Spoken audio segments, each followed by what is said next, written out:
Kisah 3 hari pasca perceraian. Tepat pukul 5.00 pagi, mantan ibu mertua menelepon menyuruhku datang untuk memasak acara hajatan keluarga. Aku terdiam sejenak lalu menjawab, "Anda ini siapa? Mari ikuti kisah selengkapnya."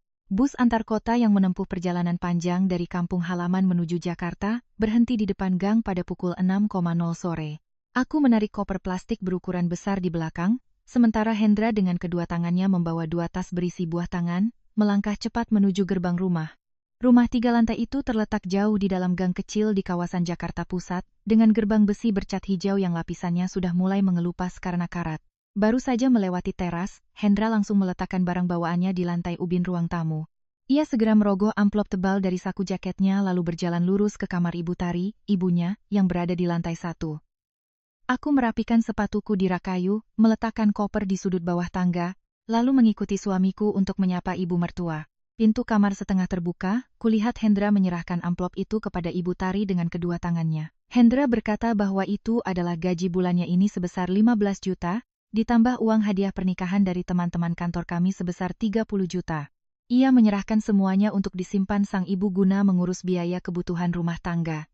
Ibu Tari bangkit dari tempat tidur, mengulurkan tangannya menerima amplop itu. Ia membuka penutupnya, mengeluarkan tumpukan uang, menghitungnya dengan cepat beberapa kali, lalu mengangguk dan menyimpan semuanya ke dalam brankas mini di samping tempat tidurnya. Aku berdiri mematung di lorong. Sebelum menggelar pernikahan, Hendra pernah berdiskusi bahwa pendapatan kami berdua akan disatukan dalam rekening bersama di bank untuk masa depan, dan sisanya barulah disisihkan untuk diberikan kepada orang tua masing-masing.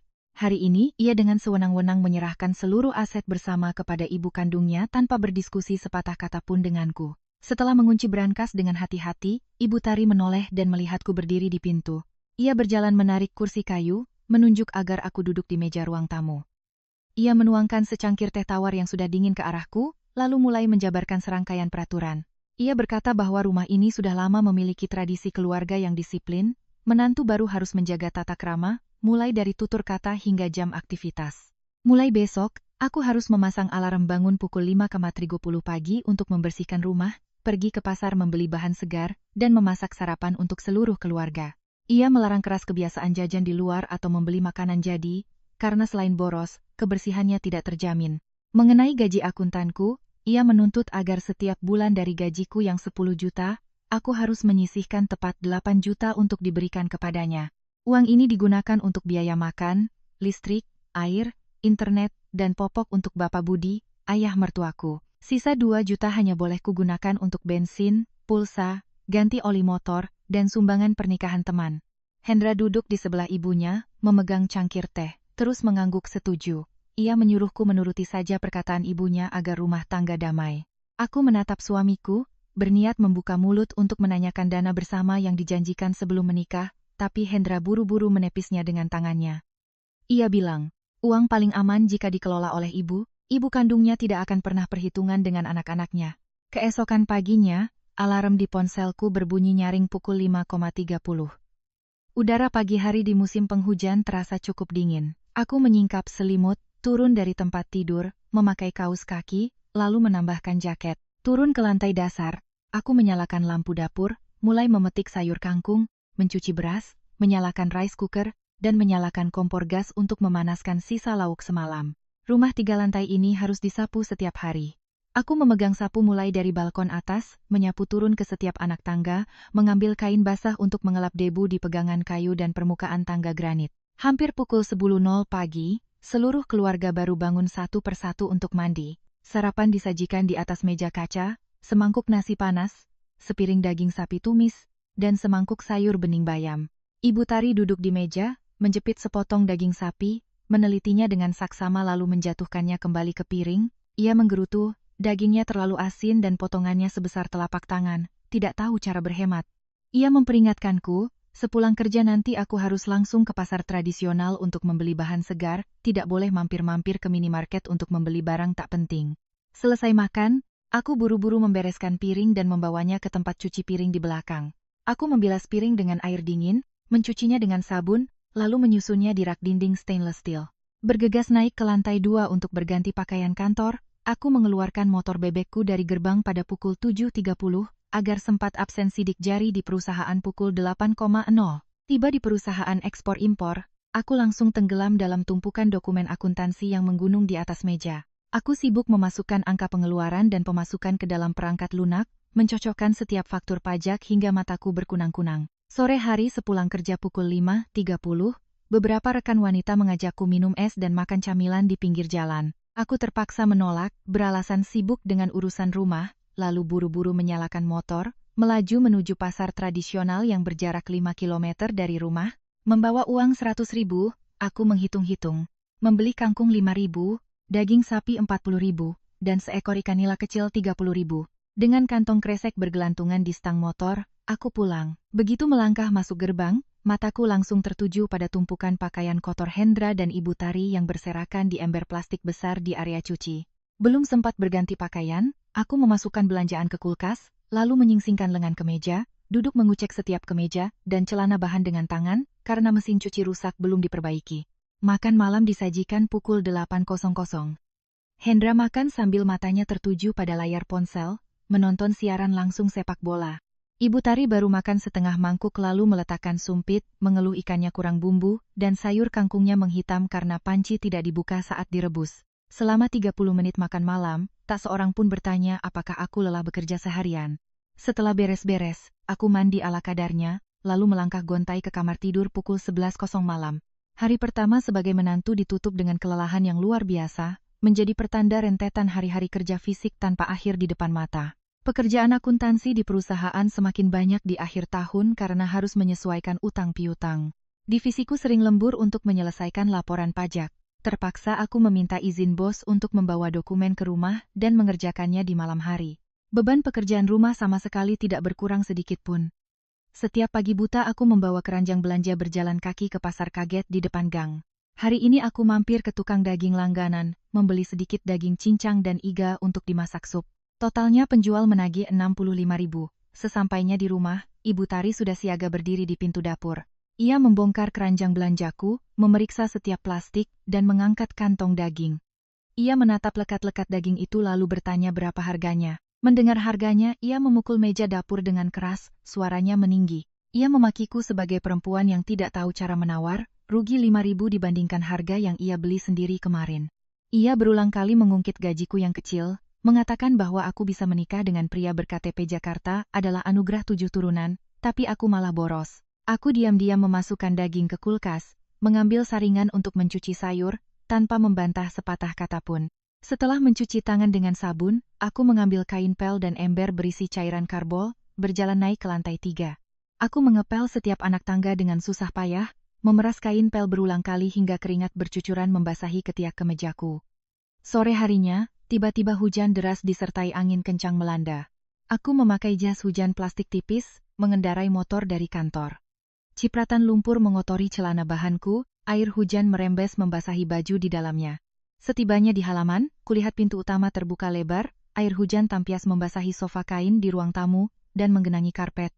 Ibu Tari sedang duduk menyilangkan kaki menonton sinetron di kamarnya di lantai 2. Mendengar suara motor, ia berteriak dari dalam, menyuruhku segera mengambil sapu untuk menyapu air dan mengelap lantai agar Bapak Budi tidak terpeleset dan patah tulang saat berjalan. Aku buru-buru melepas jas hujan, menggantungnya di kaitan besi, berlari ke dapur mengambil sapu lidi, dan mendorong seluruh genangan air keluar teras.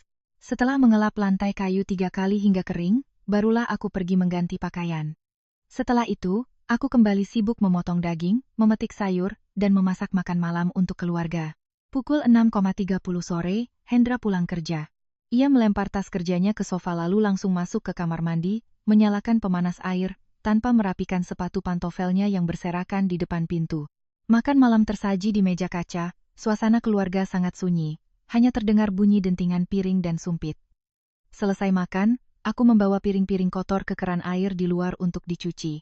Membilasnya 3 kali hingga bersih dari sabun, aku menyusunnya di rak lalu berjalan ke kamar tidur di lantai 2. Membuka pintu, kulihat Hendra sedang berbaring di tempat tidur, menggeser layar ponsel menonton video pendek. Aku duduk di tepi ranjang, mengutarakan kepada Hendra betapa lelahnya aku akhir-akhir ini. Aku memintanya membujuk ibunya agar mengizinkanku menyewa asisten rumah tangga paruh waktu untuk membersihkan rumah dan menyikat WC 2 kali seminggu. Kujelaskan bahwa tarifnya sekitar Rp60.000 per jam. Aku akan membayarnya sendiri dari sisa gajiku yang 2 juta, tanpa menyentuh dana yang dipegang Ibu Tari. Mendengar permintaanku, Hendra menurunkan ponselnya, mengerutkan kening menatapku tajam. Ia langsung menolak mentah-mentah ide itu. Hendra bilang luas rumah ini tidak seberapa, dihuni 3-4 orang, pekerjaan rumah cuma seputar masak nasi dan menyapu, buat apa sewa orang asing dan buang-buang uang. Ia menambahkan ibunya sudah tua dan penyakitan, wajar kalau sering menggerutu, itu demi mendidik anak agar benar dan menjaga rumah tetap bersih. Hendra melontarkan kalimat pedas bahwa sebagai menantu, aku harus menahan diri jika ibu mertua bicara, tidak akan mati hanya karena mengalah, jangan bertingkah seperti nyonya besar. Setelah berkata begitu, ia menarik selimut menutupi kepalanya, membelakangiku, dan tertidur. Aku duduk sendirian di atas kasur, menatap punggung suamiku, menyadari bahwa aku benar-benar sendirian di rumah ini. Keesokan harinya, semua jadwal kembali berulang layaknya program yang sudah diatur. Pukul 5.30 alarm berbunyi, aku bangun, memasak, bersih-bersih, lalu berangkat kerja. Sore hari aku kembali bergegas pulang untuk mencuci, memasak, dan melayani keluarga suami. Di akhir bulan, HRD mentransfer gaji 10 juta ke rekeningku, aku pergi ke ATM di depan gang, menarik tepat 8 juta, memasukkannya ke dalam plastik, dan menyerahkannya langsung ke tangan Ibu Tari. Ia menghitung tumpukan uang pecahan 100.000 itu 2 kali, lalu menyimpannya ke dalam saku jaketnya. Ia memberitahukan bahwa bulan depan tagihan listrik akan naik karena banyak pakai AC, dan menuntutku membayar tambahan 500.000. Aku mengangguk pasrah. Menghitung sisa uang 1,5 juta di dompetku, aku harus membaginya untuk bensin, pulsa, dan makan siang di kantor. Banyak hari di mana saat jam istirahat siang, aku tidak berani turun ke warteg bersama rekan kerja. Aku membawa kotak bekal berisi sisa nasi dan lauk semalam. Memanaskannya di microwave selama 3 menit, aku duduk di meja kerja dan makan dengan terburu-buru. Selesai makan, aku menelungkupkan kepala di meja untuk tidur siang 15 menit sebelum bangun mengerjakan laporan lagi. Sore hari saat tiba di rumah, baru membuka gerbang aku sudah mendengar Ibu Tari berteriak-teriak. Hari ini kucing liar masuk dan membuang kotoran di sudut halaman. Ia menyuruhku membawa 2 ember air, menyiramnya, dan menyikat setiap ubin dengan sikat. Sambil menyikat halaman, aku mendengar Ibu Tari mengobrol di telepon dengan tetangga. Dengan suara lantang ia membual, menantu di rumah ini sudah kudidik dengan benar, penurut, rajin kerjakan urusan rumah. Aku mematikan keran, meletakkan ember kosong di sudut, mencuci tangan dengan sabun anti kuman, lalu melangkah masuk ke dapur. Bau bawang putih dan kecap menempel di bajuku. Setiap hari yang berlalu, aku tak ubahnya mesin pekerja tak berbayar. Seorang pembantu yang dibayar dengan makanan sisa yang dingin, sudut ranjang untuk berbaring, dan omelan pedas yang tak berujung. Suatu pagi di hari Rabu, aku sedang sibuk mengaduk bubur daging di kompor saat mendengar suara benturan keras dari lantai 2. Aku menjatuhkan sendok sayur ke meja, mematikan kompor, dan berlari ke atas tangga. Pintu kamar mertuaku terbuka lebar. Bapak Budi terkapar di lantai kayu kamarnya. Tangan dan kakinya kejang, mulutnya mencong ke satu sisi, merintih mengeluarkan suara yang tak jelas. Ibu Tari berdiri merapat ke dinding dekat lemari, wajahnya pucat pasi tanpa darah, kedua tangannya mencengkeram erat bajunya. Aku bergegas menopang kepala Bapak Budi, berteriak memanggil Hendra dari kamar sebelah. Suami istri panik, menelepon ambulans 119. 15 menit kemudian, ambulans datang dengan sirene meraung. Petugas medis mengangkat Bapak Budi ke tandu dan membawanya langsung ke UGD RSCM. Setelah 2 jam menjalani CT scan dan MRI, dokter mendiagnosis beliau mengalami pendarahan otak parah, lumpuh di sisi kiri tubuhnya, dan kehilangan total kendali atas buang air besar dan kecil. Di loket kasir UGD, perawat meminta keluarga segera membayar uang muka 20 juta untuk mengurus administrasi rawat inap. Aku menoleh menatap Hendra. Ia membongkar dompet kulit hitamnya, dan hanya mengeluarkan 5 lembar uang 100 ribuan. Ibu Tari yang berdiri di sebelahnya buru-buru melambaikan tangan beralasan tadi, terburu-buru jadi tidak membawa kunci brankas. Tak ada pilihan lain. Aku mengambil ponselku dan membuka aplikasi M-Banking BCA. Aku mentransfer seluruh sisa tabungan pribadiku sebesar 20 juta sebagai uang muka rumah sakit untuk ayah mertuaku. Selama 15 hari Bapak Budi dirawat di ruang rawat intensif, Hendra hanya mampir 2 kali sekitar pukul 8.00 malam. Ia berdiri melihat ayahnya beberapa menit, basa-basi menanyakan kondisinya, lalu beralasan banyak pekerjaan kantor untuk pulang cepat dan istirahat. Ibu Tari beralasan usianya sudah tua, takut bau obat rumah sakit, takut tertular penyakit, jadi ia sama sekali tidak pernah menginjakan kaki di rumah sakit. Aku sendirian yang mengurus semuanya, mulai dari berlari ke kantin membeli makanan, membayar biaya rumah sakit tambahan, hingga berjaga di samping ranjang.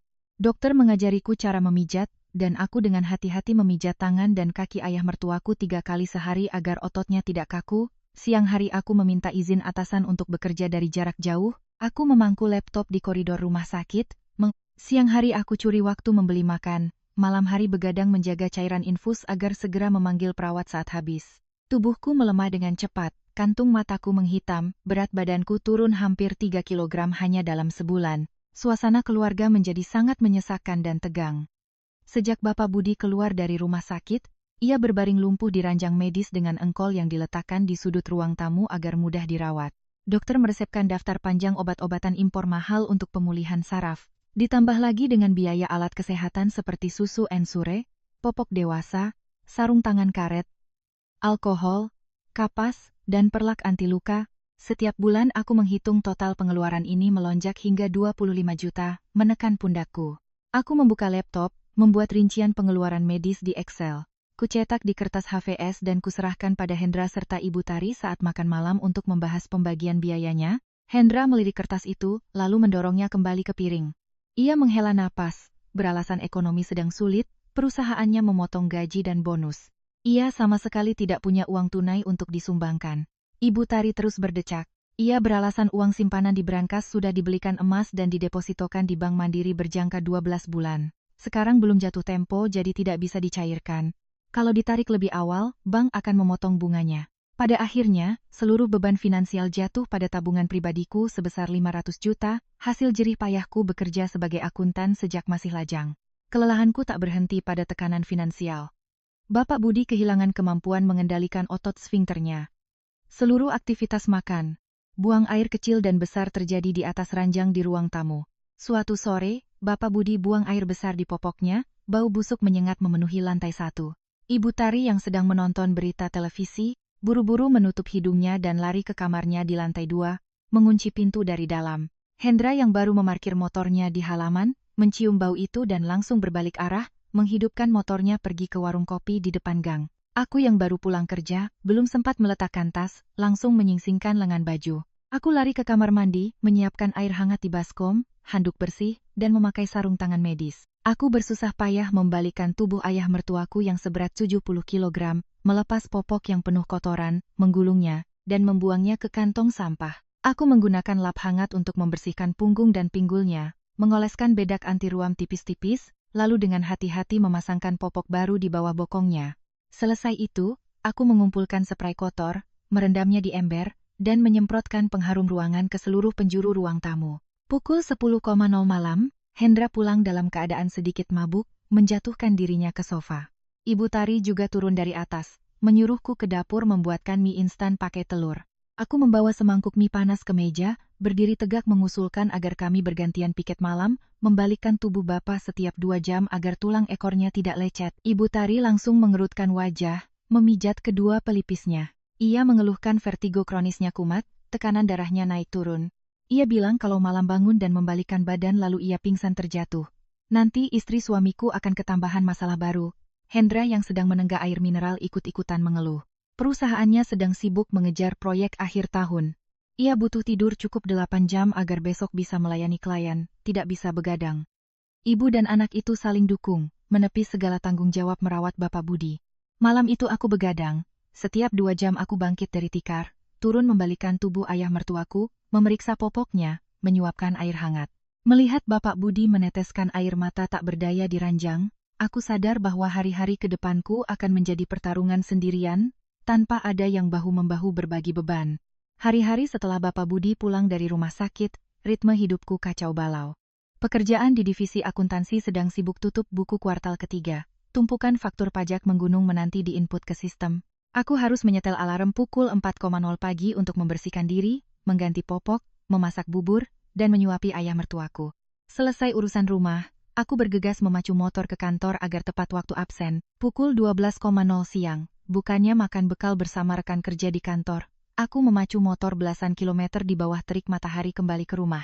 Aku pulang hanya untuk membalikkan badan dan memeriksa apakah popok Bapak Budi bocor agar segera dibersihkan. Seringkali saat tiba di rumah, kudapati Bapak Budi terbaring dalam tumpukan kotoran akibat efek samping antibiotik yang menyebabkan diare. Bau busuk menyengat memenuhi ruang tamu hingga ke teras. Ibu Tari, dengan masker menutupi hidung, duduk menyilangkan kaki di sofa, asyik bermain ponsel tanpa sedikit pun menyentuh lap atau menyalakan kipas exhaust. Ia hanya duduk diam menungguku pulang untuk menyuruh-nyuruh. Baru saja melihat bayanganku melepas helm di pintu, ia langsung mendesakku melempar tas dan segera membersihkan semuanya karena baunya tidak tertahankan. Aku buru-buru menyingsingkan ke meja, memakai sarung tangan karet, susah payah memandikan Bapak Budi, dan memasukkan spray kotor ke mesin cuci. Aku hanya sempat mengunyah roti tawar yang kubeli di jalan, meminum air putih, lalu memacu motor kembali ke kantor agar tak terlambat masuk pukul 1.30 siang. Bolak-balik dan mengurus keadaan darurat ini membuatku sering telat datang dan pulang lebih awal. Manajer HRD memanggilku 2 kali, memperingatkanku atas pelanggaran jam kerja yang mengganggu kelancaran laporan divisi.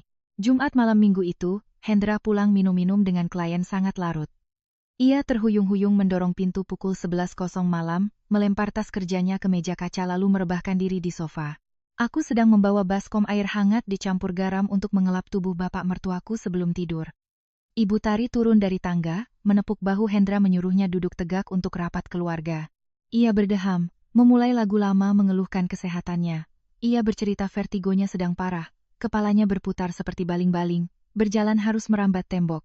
Ia memukul-mukul punggungnya, mengeluh nyeri sendi. Di saat cuaca buruk, ia menegaskan usianya sudah 65 tahun, lemah, tak sanggup mengangkat tubuh 70 kg Budi, apalagi membersihkan kotorannya. Hendra memijat dahinya, mengiyakan perkataan ibunya. Ia mengeluh direktur perusahaannya menugaskannya di bagian penjualan utama dengan target tinggi. Setiap hari ia harus menemani klien, minum alkohol hingga larut malam. Hendra menegaskan dirinya adalah satu-satunya tulang punggung keluarga, pencari nafkah utama, sehingga harus menjaga kesehatan, tidak bisa begadang mengurus orang sakit. Setelah membeberkan semua alasan lari dari tanggung jawab, Ibu Tari mengarahkan telunjuknya padaku. Ia memintaku besok pagi menyerahkan surat pengunduran diri di kantor agar bisa merawat bapak mertuaku purna waktu.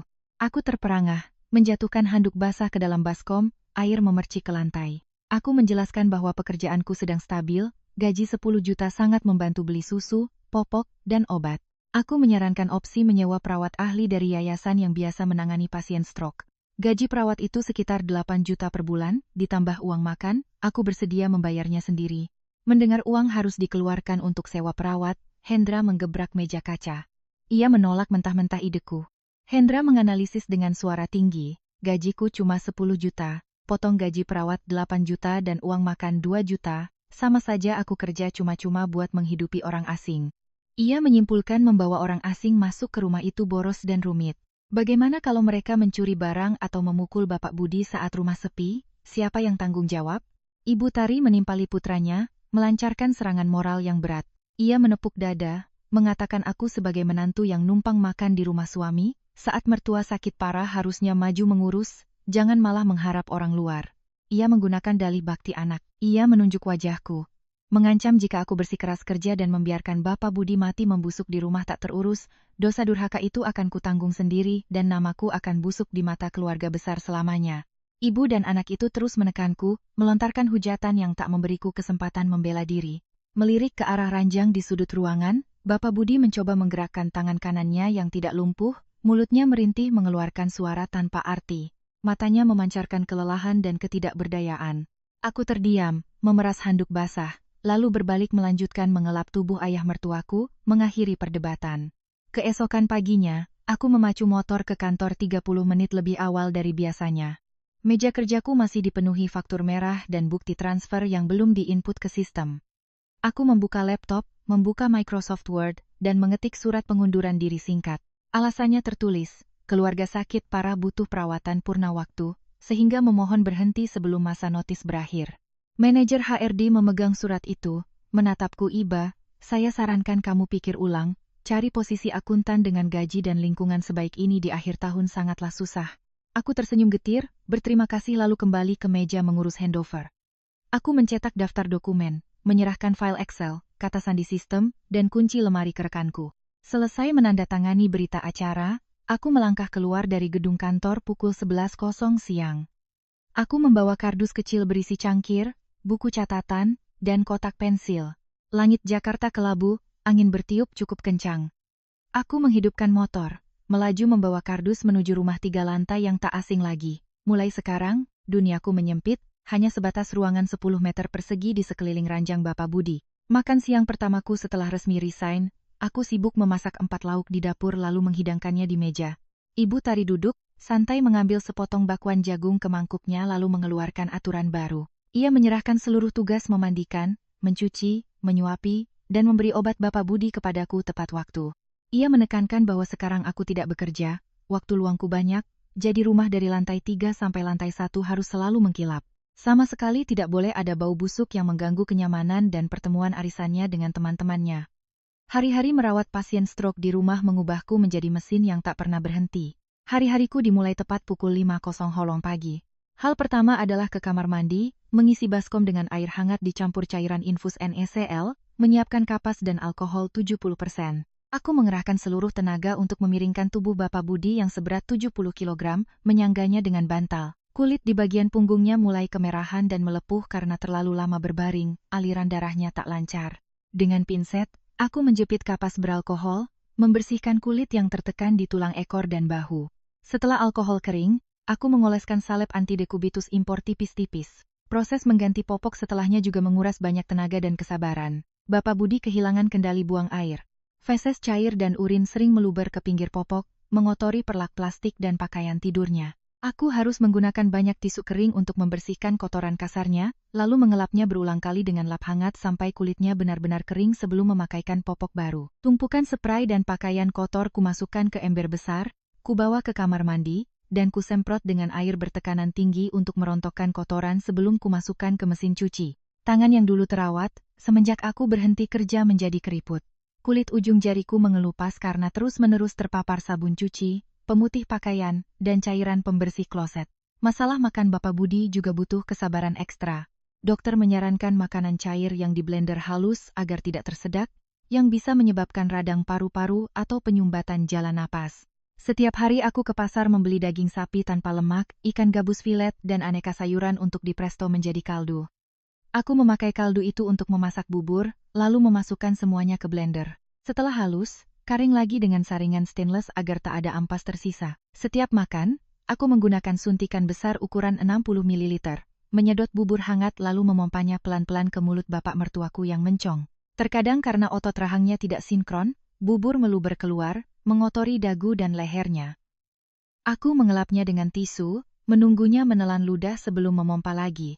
Semangkuk bubur 200 ml biasanya memakan waktu sejam lebih untuk habis. Selesai menyuapi, aku memasang alat tensi digital di lengannya, mencatat tekanan darah sistolik, diastolik, dan detak jantung di buku kecil.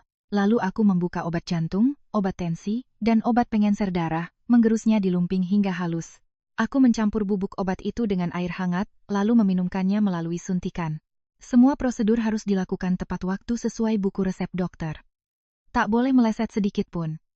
Biaya perawatan dan hidup pasien stroke meningkat tajam. Memasuki bulan ketiga sejak Bapak Budi lumpuh, uang untuk popok, susu ensure, obat di luar tanggungan BPJS, dan alat kesehatan seperti selang dahak serta sarung tangan karet sudah menembus 25 juta.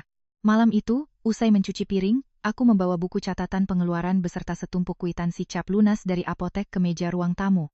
Aku meminta Hendra dan Ibu Tari melihat angkanya dan patungan membayar.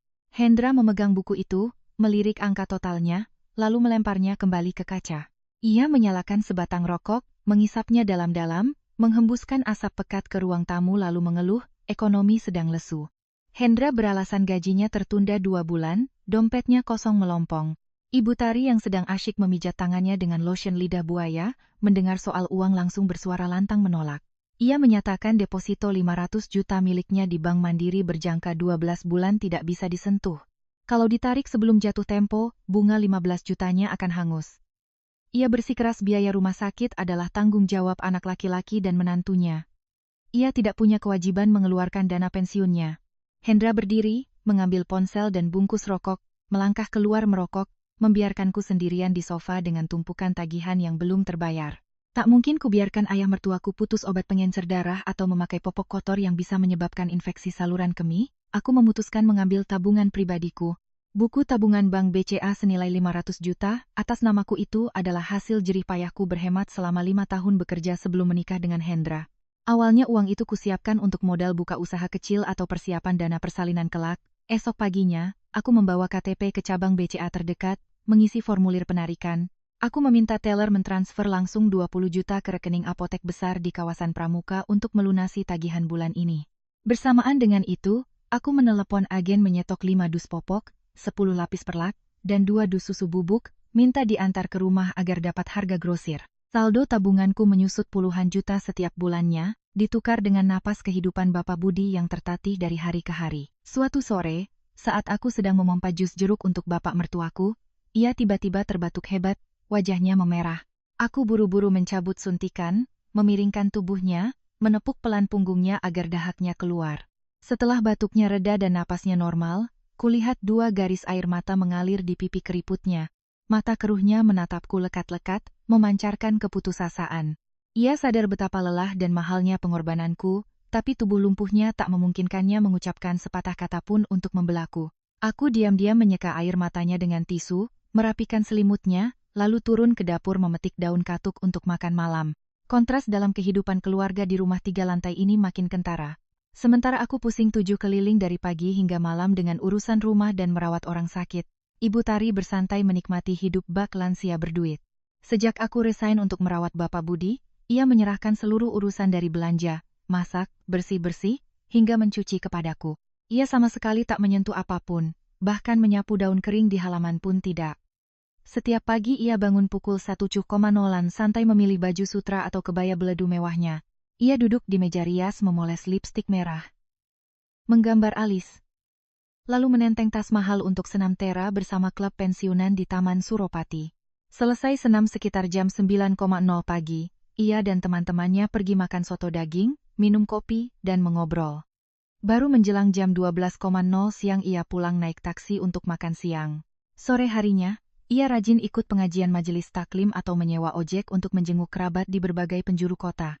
Setiap kali hendak keluar rumah, ia berdiri di depan cermin besar di ruang tamu, menyisir rambut, menyemprotkan parfum wangi semerbak. Bau parfum impor mahalnya mengalahkan bau alkohol medis, antibiotik, minyak kayu putih, dan bau kotoran yang selalu menguar di area ranjang Bapak Budi. Penampilanku sendiri tak lagi rapi layaknya wanita kantoran. Pakaianku selalu daster tipis atau setelan kaos kusam yang kebesaran agar mudah mengangkat orang sakit dan mencuci. Rambutku selalu digelung berantakan dengan jepit plastik. Beberapa helai rambut jatuh ke dahi, basah oleh keringat, tak sempat kurapikan. Tangan lentik yang dulu terbiasa mengetik kini jadi kasar dan bersisik. Kukuku dipotong habis sampai ke batas daging agar tak menggores kulit tipis bapak mertuaku saat memandikannya. Tubuhku selalu berbau khas kamar orang sakit. Ada hari-hari saat cuaca berubah, Bapak Budi diare berkali-kali akibat antibiotik. Aku baru saja ngos-ngosan melepas popok kotornya, memasukkan spray ke mesin cuci, belum sempat menekan tombol start, ia sudah mengotori popok kedua. Kotoran cair meluber hingga pinggir ranjang, menetes ke lantai kayu. Aku harus buru-buru mengambil lap, menyiapkan air karbol, dan menyikatnya sekuat tenaga.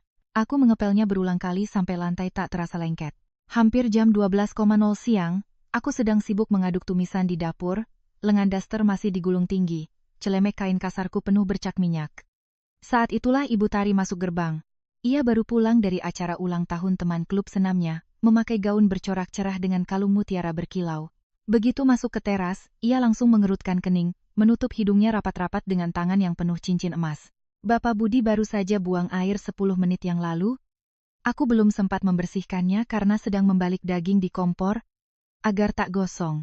Ibu Tari melempar tas mewahnya ke meja, sepatu hak tingginya berbunyi tuk-tuk, melangkah cepat ke dapur. Ia menunjuk wajahku, berteriak marah. Ia mengeluh rumah berbau busuk seperti tempat pembuangan sampah. Ia memakiku malas, pemalas. Kerjanya cuma numpang makan di rumah suami, mengurus 1 orang sakit saja tidak becus. Ia menyalahkanku membiarkan rumah berantakan dan kotor sehingga ia tak pernah berani mengundang teman-temannya ngopi di rumah. Ia berkacak pinggang, mengingatkanku berkali-kali, kamu numpang di rumah suamimu, harus tahu diri. Kerjalah yang benar, sapu sampai kinklong, jangan bawa tabiat nyonya malas ke rumah ini. Kata-kata pedasnya menghujam, menepis bersih semua jerih payahku dari subuh. Ia tak peduli bahwa untuk mendapatkan momen santai memakai baju bagus di luar, aku harus membayarnya dengan begadang menjaga infus, kesehatan yang memburuk, dan uang tabunganku yang terkuras puluhan juta demi membeli alat medis penyambung nyawa suaminya. Mendengar teriakan marah dari dapur, Bapak Budi di ruang tamu berusaha menepuk-nepuk tangannya yang sehat ke kasur, menimbulkan suara pukulan. Ia merintih dari kerongkongannya, matanya yang keruh menatap Ibu Tari. Ibu Tari mendengar suara itu, berjalan ke ruang tamu, dan memelototinya dengan sinis. Ia melontarkan makian, mengatakan orang tua penyakitan cuma bikin susah anak istri dan menghabiskan uang. Ia bilang, hidup seperti sayuran begini mending cepat mati saja agar semua orang terbebas dari beban. Usai melontarkan kalimat tak berperasaan itu, ia berbalik naik ke kamarnya, membanting pintu dengan keras. Aku berdiri mematung di dapur yang sempit, tanganku mencengkeram sendok sayur stainless. Aku diam-diam mematikan kompor, mencuci tangan dengan sabun pembunuh kuman, lalu ke ruang tamu. Aku merobek plastik popok yang kotor, menggunakan tisu basah untuk membersihkan kotoran yang menempel di kulit bapak mertuaku.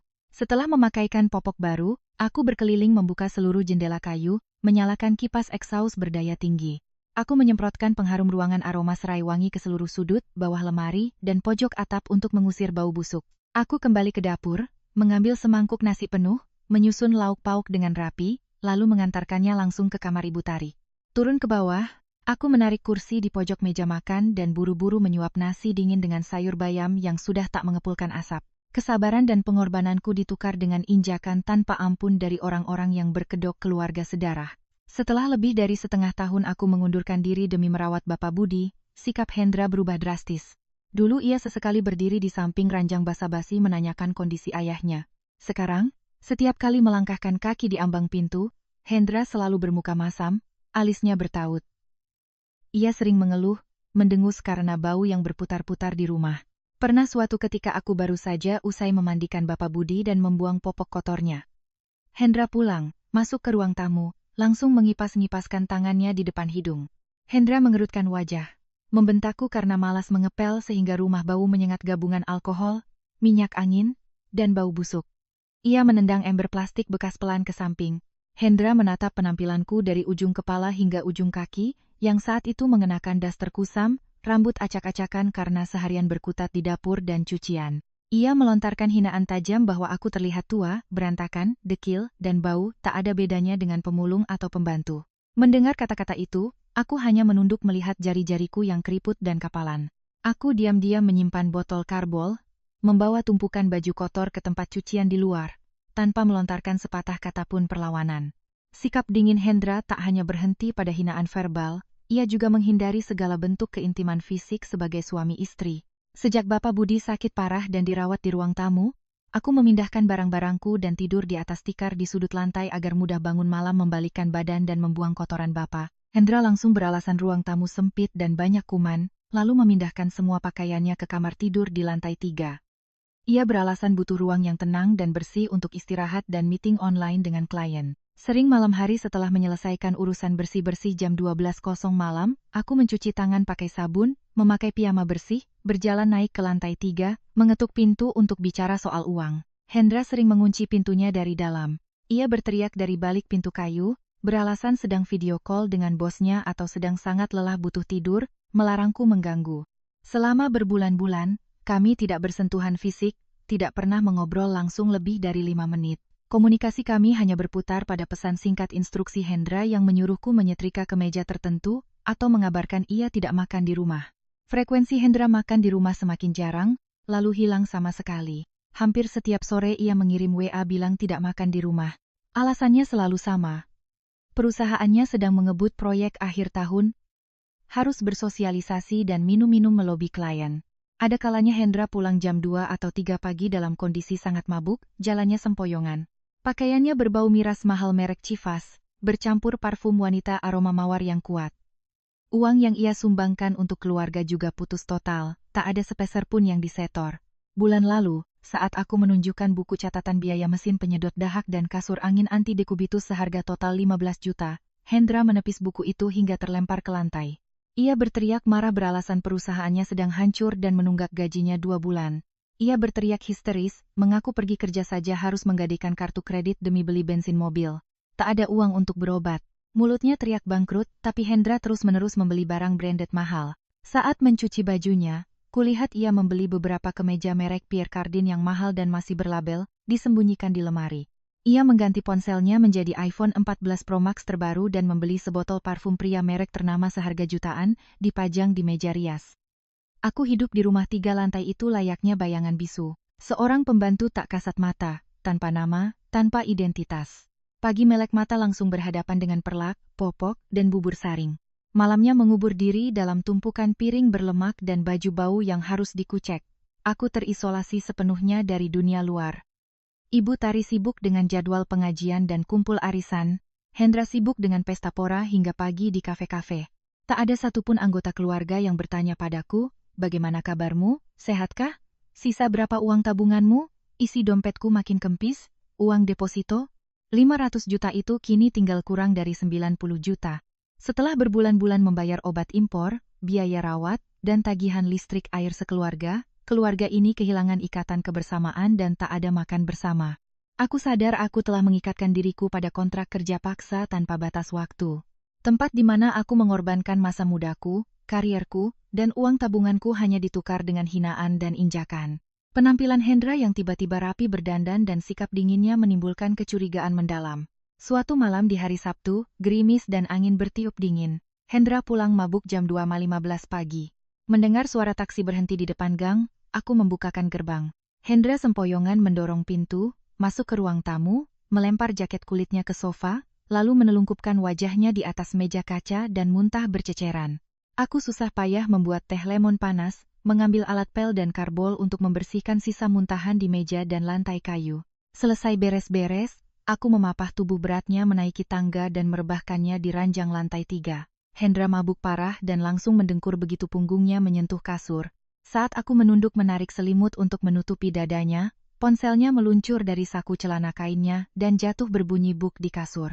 Layarnya masih menyala belum terkunci karena ia baru saja bermain media sosial di taksi sebelum tumbang.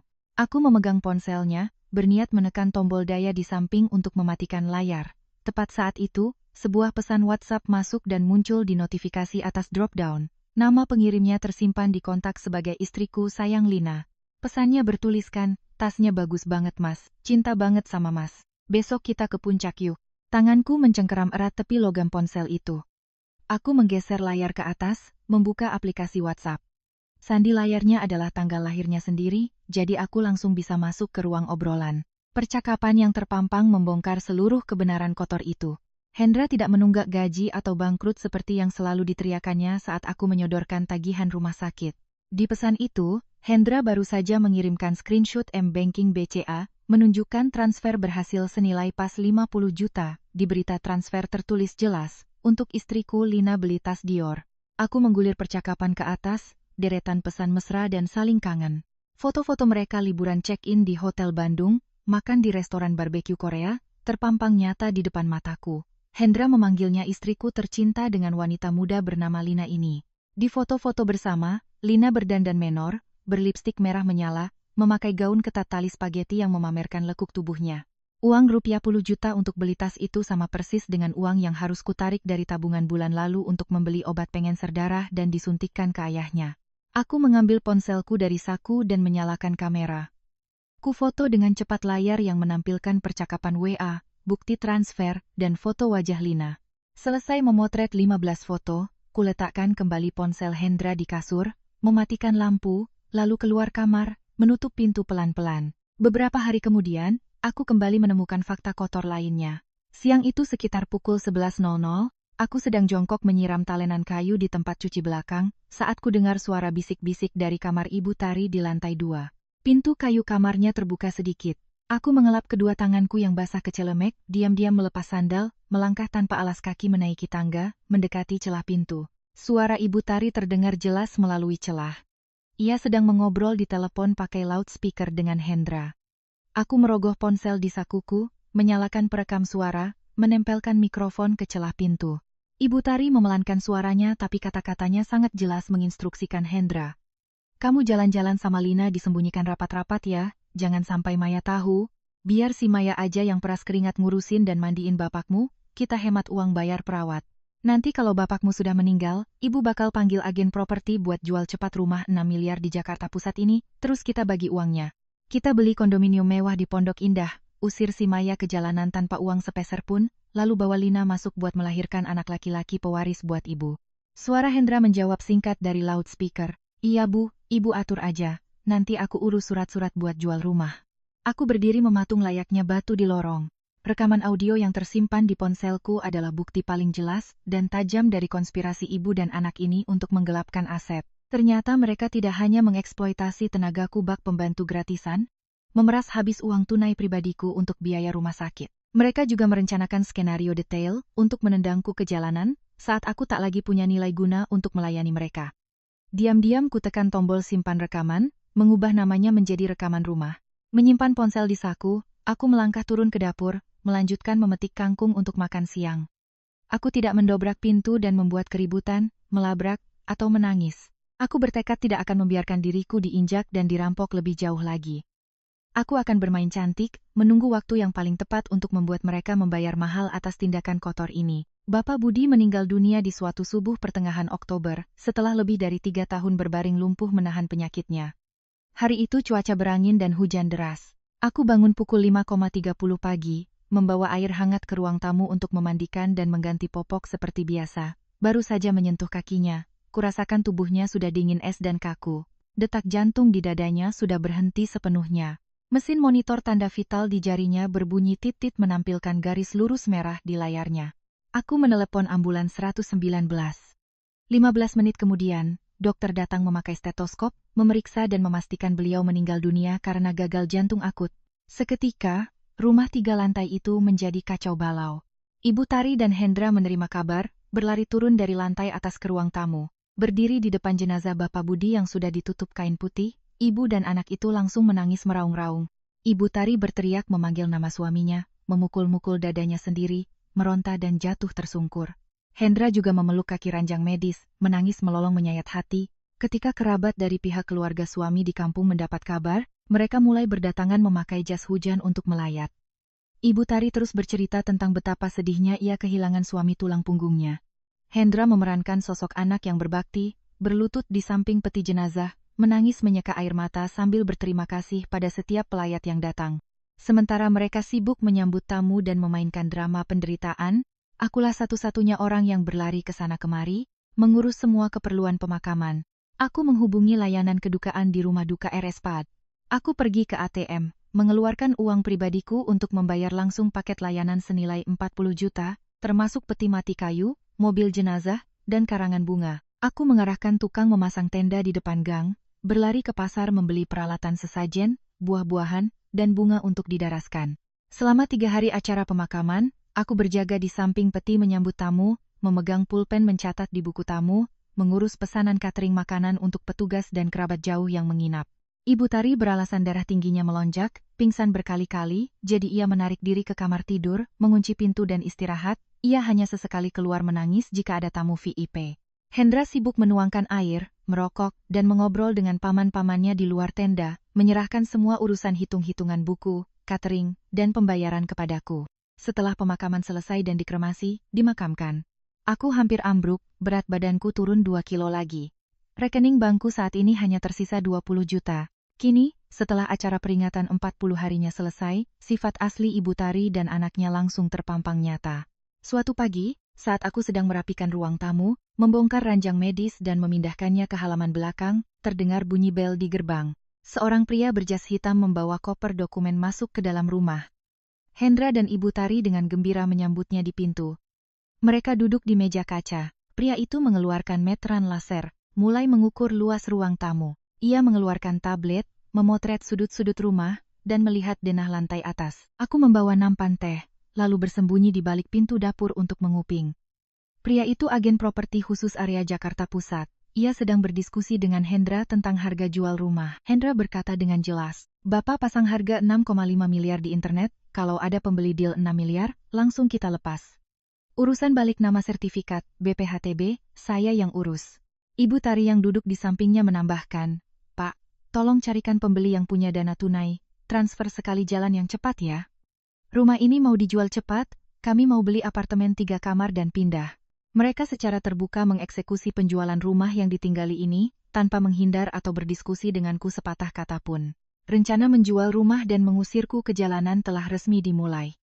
tepat seperti rekaman audio yang kudapatkan 2 bulan lalu. Kesabaranku habis. Tahun-tahun masa mudaku yang terkubur di samping ranjang medis, membersihkan kotoran, dan uang tunai lebih dari 500 juta hasil keringat darahku untuk biaya pengobatan. Semua pengabdianku ditukar dengan rencana penggelapan aset yang terang-terangan. Aku membawa nampan air kembali ke dapur, meletakkannya dengan kasar di meja batu. Aku mengeluarkan ponsel untuk memeriksa kembali semua rekaman, foto perselingkuhan, bukti transfer, dan tumpukan mutasi rekening rumah sakit yang telah kusimpan di Google Drive. Saatnya membalikkan keadaan. Aku tidak terburu-buru keluar dan membuat keributan.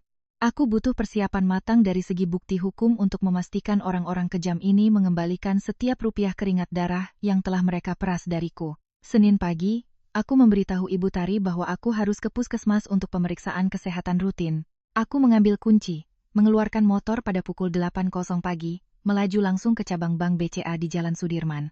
Masuk ke loket customer service. Aku mengambil nomor antrean lalu duduk di kursi tunggu sekitar 15 menit. Tiba giliranku, aku mendekati counter 3, menunjukkan KTP dan meminta staf bank mencetak seluruh mutasi rekening koran pribadiku selama 36 bulan terakhir. Staf mengetik di komputer, tak lama mesin printer berbunyi mencetak berlembar-lembar kertas. Tumpukan rekening koran itu panjangnya hampir 50 halaman, merinci setiap transaksi. Aku menggunakan highlighter untuk menandai jelas setiap transfer uang muka rumah sakit, pembelian obat impor, popok susu Bapak Budi, dan paket layanan pemakaman 40 juta. Aku memeriksa setiap halamannya dengan teliti, meminta staf membubuhkan cap basah bank di setiap halaman agar sah secara hukum di pengadilan. Selesai. Aku menyimpan rapi berkas-berkas itu ke dalam tasku. Meninggalkan bank pukul 10.00. Aku mampir ke sebuah kafe kecil di kawasan Kemang untuk menemui detektif swasta bernama Hadi yang sudah kuhubungi minggu lalu. Transaksi berlangsung cepat di meja sudut yang sepi, pria bertopi itu mendorong sebuah amplop coklat ampat ke arahku. Di dalamnya berisi 30 foto tajam yang memperlihatkan Hendra memeluk pinggang Lina masuk ke lobi sebuah hotel di Senopati. Sudut foto menampilkan tanggal dan jam yang persis dengan malam-malam saat Hendra mengabarkan tidak makan di rumah. Ada juga foto mereka berdua makan malam di restoran barbeque mewah, di mana Hendra memakaikan kalung emas baru ke leher selingkuhan mudanya itu. Aku menarik uang tunai 2 juta dalam lembaran 100 ribuan dari dompet untuk membayar sisa jasanya. Aku menerima sebuah USB berisi video asli rekaman jarak dekat lalu berdiri dan pulang. Semua bukti perselingkuhan dan membiayai wanita idaman lain dengan harta gono gini sudah tergenggam kuat di tanganku, jelas dan tak terbantahkan. Tujuan terakhirku pagi itu adalah kantor pengacara di Jalan Kuningan. Aku masuk ke ruang konsultasi privat, meletakkan seluruh tumpukan rekening koran, foto dari detektif, dan USB berisi rekaman percakapan Ibu Tari di meja pengacara bernama Tirta. Pengacara berusia 40-an itu dengan teliti memakai kacamata, memeriksa setiap dokumen selama hampir 45 menit. Ia mencolokkan USB ke laptop, mendengarkan seluruh rekaman lalu mengangguk menilai situasi. Ia menegaskan bahwa aku memegang peluang menang mutlak dalam gugatan cerai dan sengketa harta ini. Uang 500 juta yang kukeluarkan untuk Bapak Budi bersumber jelas dari aset pribadiku sebelum masa pernikahan. Sementara itu, Hendra terbukti mangkir dari kewajiban biaya medis, berselingkuh melanggar asas monogami, dan berencana menggelapkan harta bersama. Pengacara membimbingku menulis surat gugatan cerai, bersamaan dengan itu ia langsung mengetik permohonan agar pengadilan membekukan harta bersama berupa rumah dan mobil, serta memaksa Hendra mengembalikan uang 500 juta yang telah kutalangi. Aku menandatangani draft-draft itu lalu pamit pulang. Kembali ke rumah pukul 12.30 siang, kulihat Ibu Tari sedang duduk menyilangkan kaki di sofa menonton TV. Piring bekas sarapannya yang berminyak masih dibiarkan tergeletak di meja kaca belum dibereskan. Ia melirikku, menunjuk jam dinding, dan dengan nada memerintah menyuruhku segera ke dapur memasak tumis sapi karena perutnya keroncongan. Aku mengabaikan tatapannya, menenteng tas berisi dokumen, berjalan lurus ke lantai 2. Aku membuka lemari pakaian, menarik koper plastik hitam dari kolong tempat tidur, mulai mengemasi baju kerja, pakaian dalam, sikat gigi, dan beberapa barang penting ke dalam koper. Tumpukan dokumen bukti telah kubungkus plastik anti air, kusembunyikan di saku rahasia di dalam furing koper. Selesai, aku mendorong koper masuk kembali ke kolong kasur. Aku tak memedulikan teriakan suruhan masak yang bising dari lantai bawah. Segala persiapan telah selesai, perangkap hukum telah terpasang, tinggal menunggu waktu yang tepat untuk melepaskan serangan pamungkas. Tepat pukul 10.00 malam, makan malam kuhidangkan di meja kaca ruang tamu, bukan di meja makan dapur seperti biasanya. Menu malam ini ikan mas bumbu kuning, daging rebus, dan sayur asem. Hendra yang baru pulang kerja memakai kemeja branded baru, selesai mandi langsung menarik kursi dan duduk. Tangannya tak lepas dari ponsel, asyik membaca pesan. Ibu Tari mengambil sepotong ikan mas ke mangkuknya, mengunyahnya sedikit, lalu langsung mengerutkan wajah dan memuntahkan tulang-tulangnya ke piring. Ia membanting sumpit ke meja kaca, memulai lagu lama omelannya. Ia mengeluh ikan bumbunya keasinan tidak bisa ditelan, sayur asamnya hambar tidak ada rasanya. Ia melotot menatapku, membentak bahwa aku menumpang makan di rumah ini bertahun-tahun, tapi masak makanan untuk manusia saja tidak becus. Ia bersuara lantang, kalau kamu tidak tahu diri dan tidak memperbaiki tabiatmu, mending kemasi barangmu dan angkat kaki dari rumah ini. Ia menyuruh Hendra mencari istri baru yang tahu cara mengurus keluarga, dan bisa melahirkan anak laki-laki penerus keturunan. Aku meletakkan mangkuk nasi yang sedang kumakan, mengambil tisu dari kotak dan mengelap mulut. Aku berdiri, berjalan naik ke lantai 2. 2 menit kemudian, aku turun membawa koper, memegang setumpuk dokumen tebal, kembali ke ruang tamu. Aku melempar tumpukan dokumen itu tepat ke tengah meja makan. Bunyi kertas menghantam kaca terdengar keras. Sayur asam tumpah meluber. Hendra terkejut dan menjatuhkan ponselnya. Ibu Tari membelalak. Menatapku keheranan. Aku mencabut surat gugatan cerai yang sudah ditandatangani pengacara, mendorongnya ke hadapan Hendra. Aku berkata lantang dan jelas, tidak usah repot-repot mengusir, aku juga sudah muak dengan rumah penuh kemunafikan ini. Tanda tangani surat ini, kita selesaikan pembagian harta di pengadilan. Hendra mengambil surat itu, tersenyum sinis. Ia menggebrak meja, memakiku gila. Ia berteriak, kalau cerai aku harus keluar ke jalanan dengan tangan kosong, jangan harap bisa membawa sepeser pun uang dari rumah ini karena sertifikat rumah ini atas nama ibunya. Tak menjawab teriakannya, aku menarik setumpuk foto Hendra dan Lina di hotel dari dalam amplop. Aku juga mengeluarkan foto screenshot transfer WhatsApp 50 juta untuk tas Dior, melemparkannya langsung ke wajah Hendra. Foto-foto itu berjatuhan ke atas meja yang penuh minyak ikan. Wajah Hendra pucat pasi, tak ada setetes darah pun tersisa. Tangannya gemetar memungut foto itu, tergagap tak bisa berkata-kata saat melihat rahasia kotornya dibongkar beserta buktinya. Ibu Tari buru-buru mencondongkan tubuhnya memungut beberapa foto. Melihat anaknya memeluk selingkuhan dan berciuman di depan hotel, ia gelagapan membela diri. Ia berkilah, pria main di luar sedikit itu hal biasa di masyarakat. Ia menyalahkanku sebagai istri yang tidak pandai berdandan dan menjaga suami, makanya pantas diselingkuhi. Aku tersenyum sinis, mengambil ponsel dari saku dan memutar rekaman audio obrolannya dengan Hendra. Kuatur volumenya paling kencang. Suara tajam dan licik Ibu Tari terdengar jelas, membongkar seluruh rencana menjual rumah 6 miliar untuk mengusirku agar bisa membawa pulang wanita bernama Lina. Begitu rekaman selesai, ruang tamu tenggelam dalam keheningan yang mencekik. Wajah Ibu Tari berubah dari merah pada menjadi sepucat kertas, bibir keriputnya bergetar tak sanggup mengeluarkan satu kata pun. Hendra jatuh terduduk di sofa, kedua tangannya terus-menerus menjambak rambutnya. Aku menatap lurus ke wajah ibu dan anak itu, menekan setiap kata. Kalian berdua pintar sekali merancang tipu muslihat. Tapi kalian lupa, aku ini pernah jadi kepala akuntan selama 5 tahun yang mengurus keuangan. Seluruh mutasi rekening 500 juta yang kukeluarkan untuk rumah ini, bukti perselingkuhan, dan rekaman ini akan langsung kuserahkan ke pengadilan agama. Besok pengadilan akan mengirimkan surat panggilan dan pembekuan aset. Aku akan mengambil kembali setiap sen uang hasil keringat darahku tanpa kurang sedikit pun. Setelah berkata begitu, aku berbalik menuju pintu, menarik koper yang sudah kusiapkan, melangkah keluar teras. Aku membuka gerbang, memanggil taksi Bluebird yang mangkal di depan gang, masuk ke mobil dan meninggalkan rumah itu tanpa menoleh lagi sekalipun. Sidang mediasi pertama berlangsung di Pengadilan Agama Jakarta Pusat. Sebulan setelah aku pergi, ruang sidang nomor 104 terasa sempit dan pengap oleh tumpukan berkas. Hakim duduk di meja besar di tengah ruangan. Aku dan pengacara Tirta duduk di satu sisi. Hendra dan Ibu Tari duduk berhadapan di sisi lain. Baru saja sidang dimulai, panitera belum sempat membacakan berita acara, Hendra sudah bertingkah licik. Ia menggebrak meja, berteriak menuduhku mencuri 10 batang emas antam milik keluarganya, yang disembunyikan di lemari sebelum aku kabur. Ibu Tari yang duduk di sampingnya terus mengelap air mata dengan sapu tangannya. Ia memfitnahku sebagai menantu durhaka, menguras harta mertua untuk membangun rumah orang tuaku di kampung, dan menyiksa ayah mertuaku hingga cepat mati. Hakim mengetuk palu meminta ketenangan. Hakim meminta Hendra memberikan bukti kwitansi pembelian emas atau rekaman CCTV atas kehilangan 10 batang emas tersebut. Hendra tergagap, menggaruk kepalanya, beralasan emasnya disimpan di brankas sejak lama, tidak ada CCTV di rumah jadi tidak ada bukti rekaman. Pengacara Tirta dengan tenang membuka koper kulit coklatnya. mengeluarkan dokumen hukum yang sudah disiapkan matang-matang. Ia memaparkan dengan logis, langsung mematahkan fitnah tak berdasar dari pihak Hendra. Ia meletakkan mutasi rekening BCA setebal 50 halaman bercap basah di meja hakim.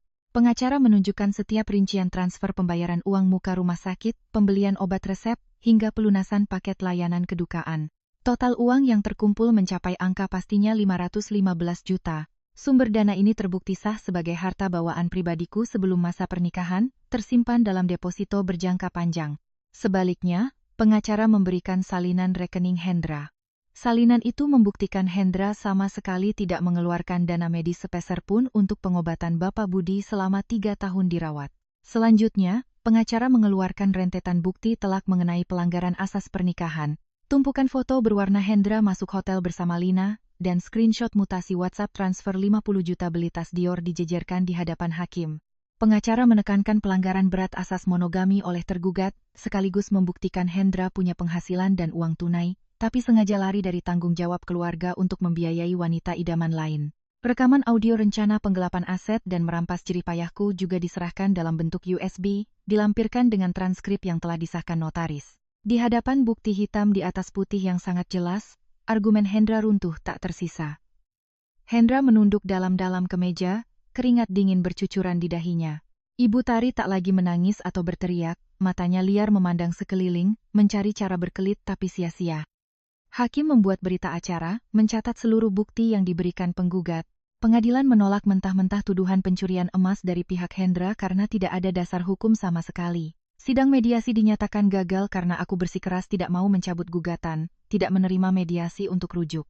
Aku melangkah keluar dari gerbang pengadilan, menyambut sinar matahari pagi yang hangat. Di belakangku, Hendra dan Ibu Tari keluar dengan mengendap-endap, wajah mereka memancarkan kepanikan luar biasa. Pertarungan hukum sudah bisa dipastikan sejak ronde pertama. Aku menggenggam kemenangan mutlak di tanganku berkat persiapan dokumen yang matang. Putusan cerai tingkat pertama resmi dibacakan oleh Pengadilan Agama pada pertengahan November.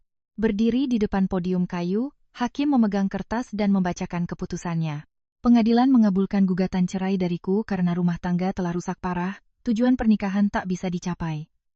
Tergugat terbukti sah berselingkuh. Tentang pembagian harta, berdasarkan bukti mutasi rekening yang akurat, pengadilan mewajibkan Hendra mengembalikan seluruh uang 515 juta biaya medis yang kulumiskan untuk Bapak Budi. Selain itu, sebuah mobil senilai 600 juta yang diam-diam dibeli Hendra atas nama kerabatnya selama masa pernikahan, juga berhasil diusut oleh pengacaraku. Pengadilan menetapkan mobil itu sebagai harta bersama yang harus dibagi dua. Hakim memutuskan aku berhak atas kompensasi tunai 300 juta dari nilai mobil tersebut. Menerima surat putusan eksekusi bercap merah dari Panitera, aku melipatnya jadi 4, memasukkannya ke dalam tasku. Hendra berdiri di samping podium, menggertakkan giginya hingga berbunyi. Total uang 815 juta, yang harus dibayarkannya seketika membuatnya goyah, wajahnya pucat pasi.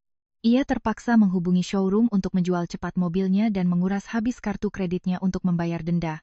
Jika terlambat, rumah 3 lantai milik Ibu Tari akan disita dan dilelang. Ibu Tari menunggu di lorong pengadilan. Melihatku keluar, ia menunjuk wajahku, melontarkan sumpah serapah kejam. Ia menyumpahiku sebagai perempuan jahat, licik, yang memaksa keluarganya menuju kebangkrutan. Aku berhenti melangkah, tidak menghindar, melainkan berbalik menatap lurus ke arah ibu dan anak itu. Aku berkata dengan tegas dan lantang menggema di lorong, 500 juta itu uang keringatku untuk beli obat penyambung nyawa bapakmu selama 3 tahun ini. Pengadilan hanya mengembalikan keadilan yang memang menjadi hakku. Mulai sekarang, secara hukum sudah sah, uang sudah dibagi adil, tak ada yang berutang. Kalau ketemu di jalan, tolong jangan sapa aku. Aku tidak mau lagi berurusan dengan keluarga sampah ini. Aku merogoh saku, mencabut kunci gerbang rumah 3 lantai itu dari gantungan kunciku. Aku melemparkan kunci itu ke lantai granit di depan Hendra. Bunyi logam berdenting nyaring. Aku berbalik melangkah pergi menyusuri lorong pengadilan. Langkahku cepat dan tegas. Meninggalkan suara makian melengking Ibu Tari dan wajah Hendra yang dipenuhi dendam. Aku keluar ke jalan besar, melambaikan tangan memanggil taksi. Duduk di kursi belakang, aku membuka M-Banking, notifikasi SMS perubahan saldo baru saja muncul. Angka pas 815 juta baru saja masuk dari rekening pihak eksekutor pengadilan. Aku mengunci layar ponsel, memasukkannya ke tas, menyandarkan kepala ke kaca mobil, menatap arus orang berlalu lalang. 4 tahun masa mudaku terkubur di rumah suram itu, melayani tanpa upah, akhirnya tertutup rapat. Segala beban popok susu, semua amarah yang terpendam, terputus. Aku berhasil merebut kembali seluruh aset sahku, melangkah gagah keluar dari lumpur dengan harga diri dan kekuatan penuh. Apartemen studio yang kusewa berada di lantai 6 sebuah gedung baru di kawasan Tebet. Ruangannya sekitar 40 meter persegi, jendela kacanya besar membiarkan sinar mentari pagi masuk menerangi tempat tidur. Minggu pagi pertama di tempat baru, aku bangun pukul 8.00. Tak ada lagi dering alarm yang memaksaku bangun ganti popok jam 5.00 pagi. Tak ada lagi bau busuk kotoran, suara piring berdenting, atau omelan ibu mertua yang terngiang di telinga. Aku berbaring santai di kasur pegas empuk, berselimut-selimut tipis. Aku menikmati tidur paling nyenyak dalam 4 tahun terakhir tanpa terbangun di tengah malam. Kamarku kusemprot dengan diffuser aromaterapi lavender yang menenangkan. Aku menggeliat, turun dari ranjang, meracik secangkir kopi hitam panas pakai mesin espresso. Membawa cangkir kopi, aku berdiri di balkon, menatap ramainya kendaraan di jalanan bawah. Sore harinya, aku naik taksi ke salon besar di kawasan Senayan, memutuskan merombak total penampilanku. Penata rambut menggunting habis rambut panjangku yang kering dan bercabang akibat terpapar bahan kimia pembersih. Ia mengeriting ujung rambutku sebahu dan mewarnainya coklat terang. Setelah itu aku berjalan ke spa di sebelahnya, mengambil paket perawatan wajah intensif selama 2 jam. Terapis mengelupas sel kulit mati kasarku, memakaikan masker penghilang mata panda. Keluar dari spa, aku mampir ke Grand Indonesia.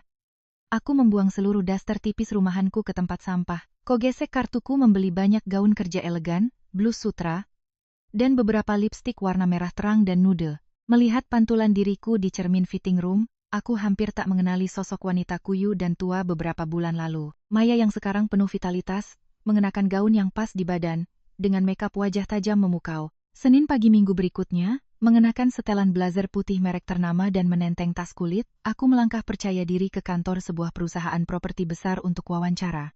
Membawa CV yang mencatat pengalaman 5 tahun sebagai akuntan, ditambah kemahiran menggunakan perangkat lunak ERP keuangan terbaru, aku menyelesaikan tes praktik di komputer dengan sangat baik. Aku lolos wawancara langsung dengan direktur keuangan hanya dalam waktu 40 menit. 2 hari kemudian, manajer HRD menelepon memberitahu aku diterima sebagai kepala akuntan, chief accountant. Gaji awal di kontrak adalah 25 juta per bulan, beserta fasilitas BPJS lengkap dan bonus persentase jika proyek properti sukses. Menerima surel tawaran kerja, aku tersenyum puas dan menyetujuinya. Meja kerja baruku berada di ruang terbuka lantai 15, dilengkapi komputer spesifikasi tinggi dengan 2 layar besar. Rekan kerjaku kebanyakan anak muda yang ramah dan saling sapa. Siang harinya, aku dan rekan-rekan wanita satu divisi pergi makan tom yum di restoran Thailand seberang kantor. Semua orang asyik mengobrol tentang pekerjaan, berbagi pengalaman hidup, benar-benar bersih dari keluhan atau omelan. Hidupku resmi membuka lembaran baru, mekar indah setelah melewati badai gelap.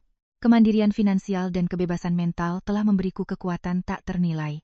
Segalanya saat ini membuktikan bahwa pilihanku untuk pergi dan menuntut keadilan adalah keputusan paling tepat dalam hidupku. Semenjak aku membawa koper pergi dari rumah 3 lantai di kawasan Jakarta Pusat itu, seluruh urusan rumah langsung berubah jadi medan perang berantakan tanpa ada yang membersihkan. Ibu tari yang terbiasa mengandalkan orang selama 4 tahun, kini canggung dan enggan menyentuh apapun.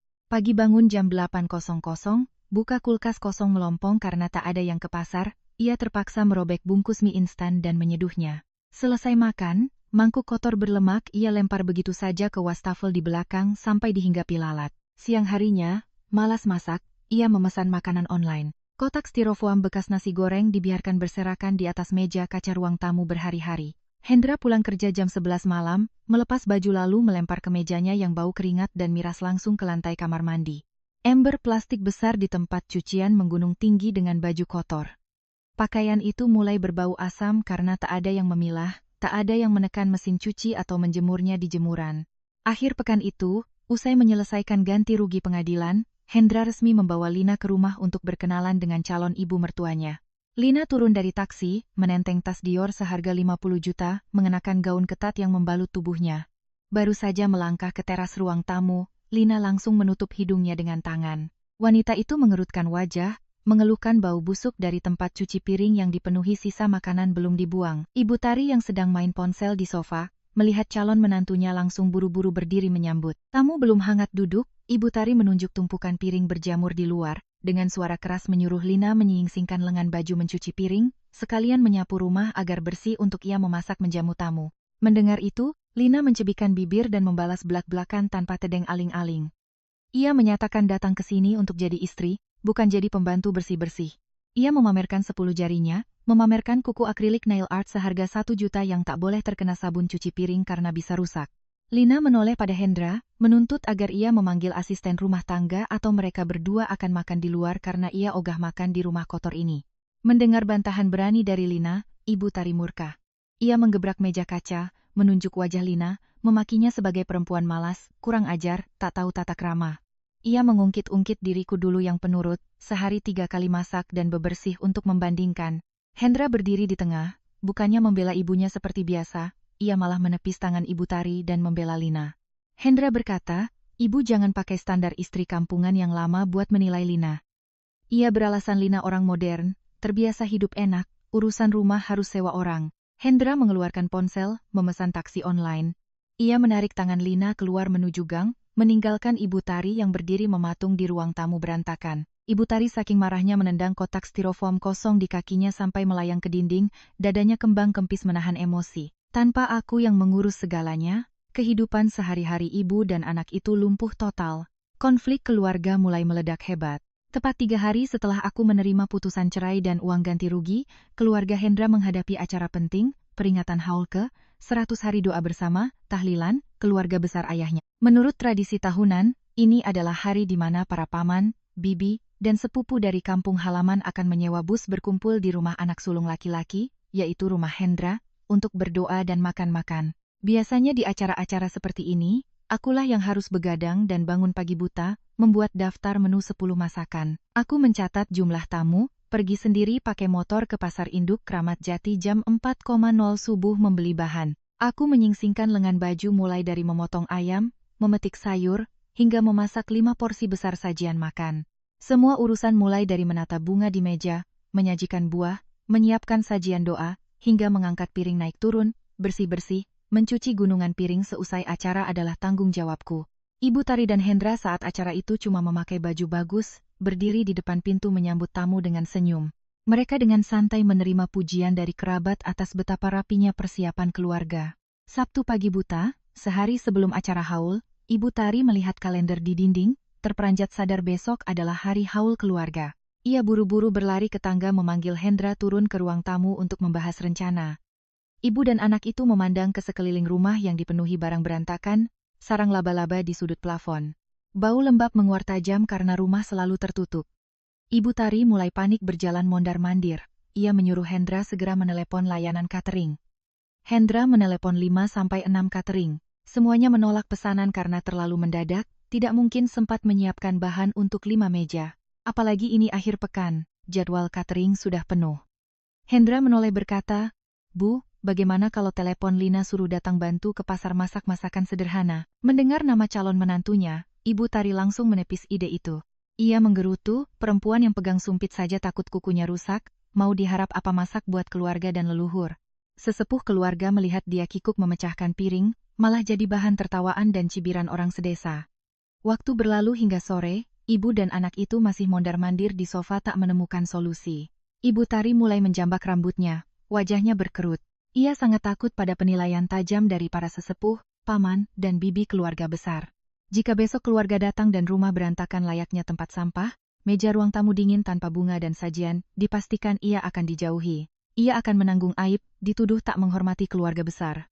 Dalam kepanikan dan keputusasaan yang tak tahu malu, sebuah ide gila terlintas di benak Ibu Tari. Ia meyakinkan dirinya sendiri bahwa meski pengadilan sudah memutuskan cerai, aku tetaplah mantan menantu yang pernah tinggal di rumah ini, pasti masih punya tanggung jawab dan kewajiban pada leluhur suami.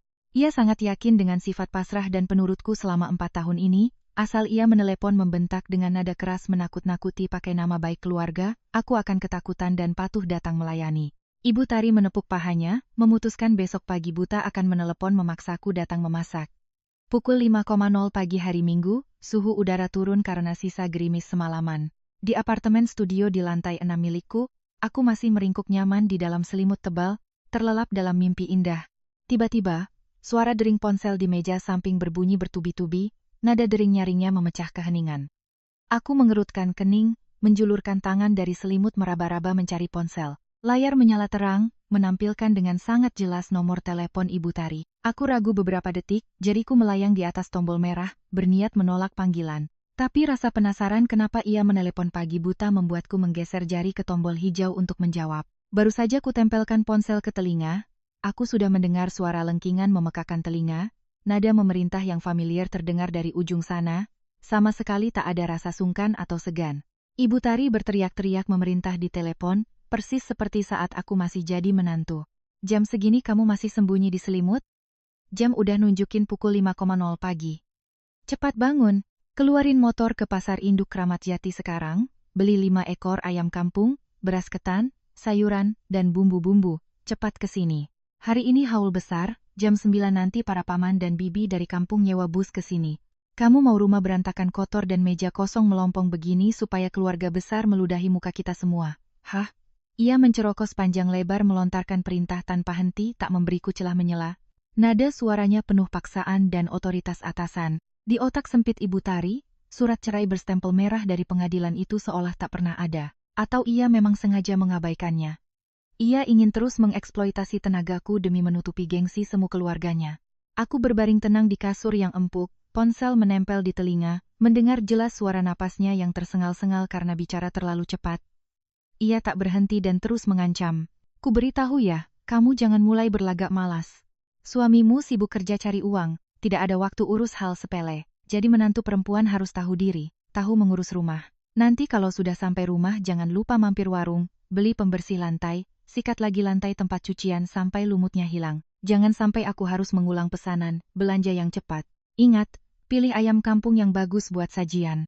Setiap kata tak tahu malu yang keluar dari mulut wanita yang pernah berkomplot menjual rumah untuk mengusirku tanpa uang sepeser pun ini, membuatku tanpa sadar tertawa terbahak-bahak. Sebuah tawa sinis atas kehaluan kekuasaan seorang penindas yang terbiasa memanfaatkan orang lain. Aku dengan tenang menjauhkan ponsel sedikit, mengatur nada suaraku, bersiap menjatuhkan pukulan balasan paling telak atas ketidaktahumaluannya ini. Selesai mendengar rentetan perintah konyol Ibu Tari, aku pelan-pelan berdeham. Aku sengaja memanjangkan nada suaraku seperti orang mengantuk, namun dengan penekanan yang sangat sarkastis. Aku berbicara perlahan ke mikrofon ponsel. Halo, ibu ini siapa ya? Kayaknya pagi buta begini ibu salah sambung deh. Ujung telepon seberang terdiam selama sekitar 10 detik. Suara napas tersengalnya berhenti, disusul suara Ibu Tari meraung di telepon, suaranya parau karena marah. Ia mendesis dari sela giginya, dengan keras menegaskan bahwa ia adalah ibu mertuaku. Ia memakiku pura-pura gila. Habis cerai meraup harta langsung berbalik jadi orang kurang ajar. Aku tidak memberinya kesempatan menyelesaikan makiannya, langsung memotongnya dengan nada paling tajam dan dingin, menekankan setiap suku kata. Aku sudah cerai dengan anak ibu. Hitam di atas putih cap merah dari pengadilan sudah sah. Sekarang kita ini cuma orang asing di jalan, tidak ada hubungan keluarga apa-apa lagi. Kalau rumah ibu ada hajatan, ibu pencet saja nomor telepon Lina menantu baru ibu itu buat rebus air dan cabuti bulu ayam. Jangan ganggu tidurku. Usai melontarkan kalimat pamungkas itu, kutekan kuat-kuat tombol merah mematikan panggilan seketika. Aku membuka pengaturan kontak di layar, memblokir nomor Ibu Tari secara permanen.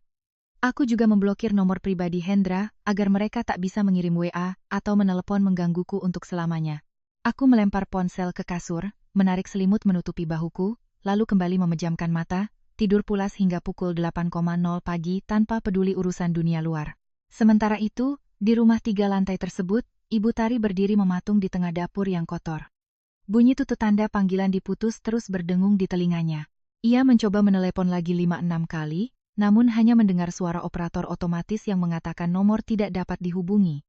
Kenyataan pahit akhirnya menampar wajah Ibu Tari, menantu penurut yang rela menguras tabungan demi keluarga suaminya itu telah benar-benar lenyap dari hidupnya.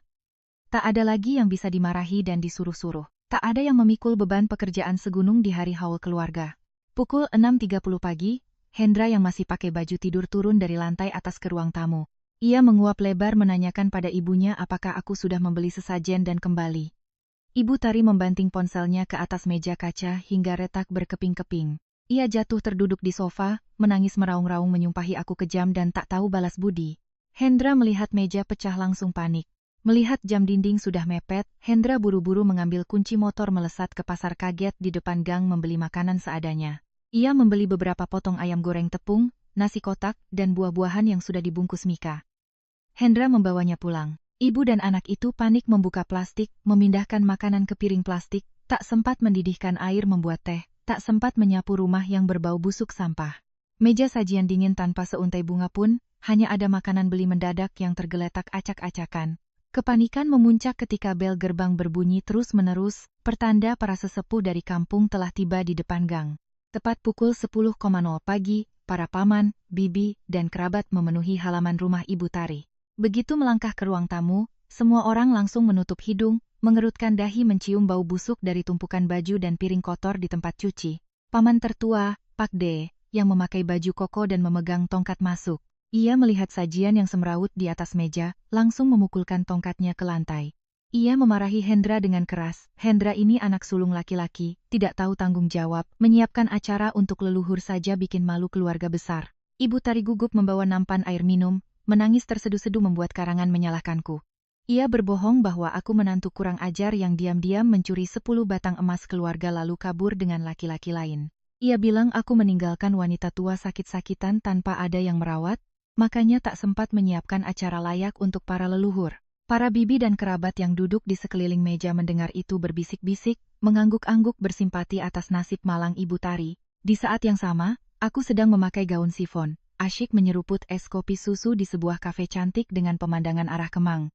Teringat telepon tadi pagi, aku membuka aplikasi WhatsApp di ponselku. Karena dulu selalu menjadi pengurus acara, aku diberi kewenangan menjadi admin grup WhatsApp bernama keluarga besar yang berisikan lebih dari 50 anggota keluarga dari pihak suami. Ibu dan anak itu saking malasnya mengutak-atik ponsel dan terlalu meremehkan keadaan, mereka lupa mengeluarkanku dari grup. Memanfaatkan celah mematikan ini, aku melancarkan serangan terakhir untuk merobek topeng palsu mereka. Aku membuka galeri, memilih beberapa file sekaligus, menekan tombol kirim langsung ke grup keluarga tersebut. Pertama, 2 halaman putusan cerai bercap merah dari Pengadilan Agama, melingkari merah bagian di mana Hendra harus mengembalikan uang medis 500 juta. Kedua, 10 foto yang memperlihatkan jelas wajah Hendra memeluk Lina masuk hotel, beserta bukti mutasi transfer beli tas Dior 50 juta. Terakhir, aku mengirimkan rekaman audio MP3 suara Ibu Tari yang jernih saat berencana menjual rumah 6 miliar untuk mengusirku agar bisa membawa masuk selingkuhan anaknya. Ponsel anggota grup yang sedang duduk berkumpul di ruang tamu rumah Ibu Tari serentak berbunyi ting-ting tanda pesan masuk terus-menerus. Paman tertua mengambil kacamata bacanya, menyipitkan mata membaca setiap baris tulisan di layar ponsel. Seorang kerabat paman menekan play pada rekaman audio, menyalakan loudspeaker sekencang-kencangnya agar seluruh ruangan bisa mendengar. Suara tajam, penuh intrik, dan licik dari Ibu Tari bergema ke seluruh sudut rumah seketika. Seluruh kebenaran tentang konspirasi penggelapan harta dan perselingkuhan Hendra dengan wanita muda terlucuti tanpa ampun di hadapan banyak kerabat. Paman tertua gemetar karena marah. Ia menunjuk wajah Hendra dan memakinya sebagai binatang tak bermoral. Para paman dan bibi menatap Ibu Tari dengan pandangan sangat jijik, tak ada satupun yang mau berlama-lama menghirup udara busuk di rumah itu. Mereka serentak berdiri, memanggil taksi dan pulang semua, meninggalkan makanan yang berserakan di atas meja. Ibu Tari jatuh terduduk di ubin, menutup wajahnya menangis dalam kehinaan dan rasa malu yang amat sangat. Sandiwara palsu ibu dan anak itu telah terkoyak habis. Acara haul yang memalukan ini menjadi noda hitam besar yang tak bisa dihapus dari keluarga Hendra.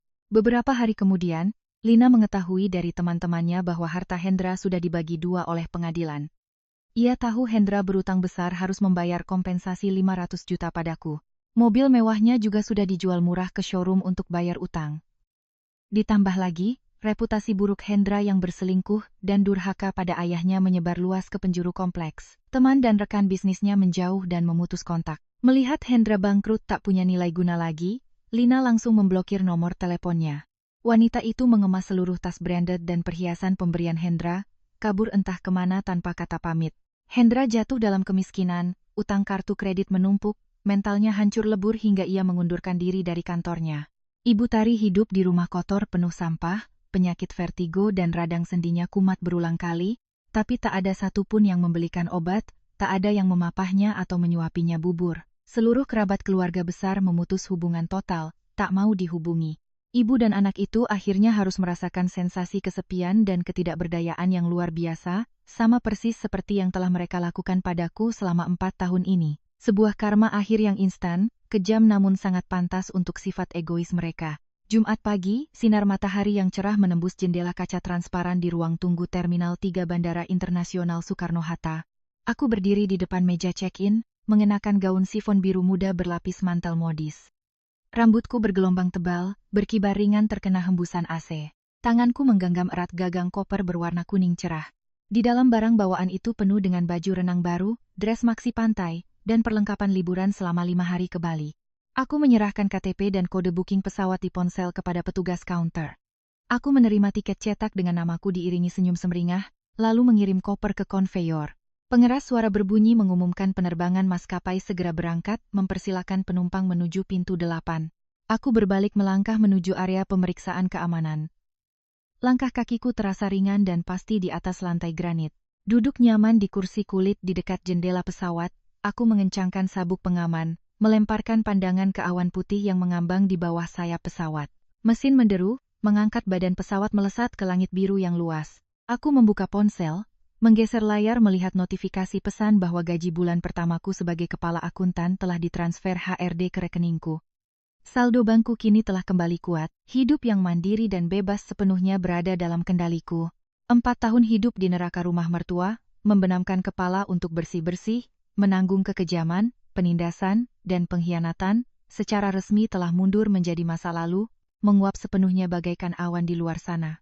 Aku mengubah ponsel ke mode pesawat, menyimpannya di dalam tas, menghirup udara segar di dalam kabin penumpang. Aku menyambut masa depan cemerlang dan bahagia yang terbentang di depan mata.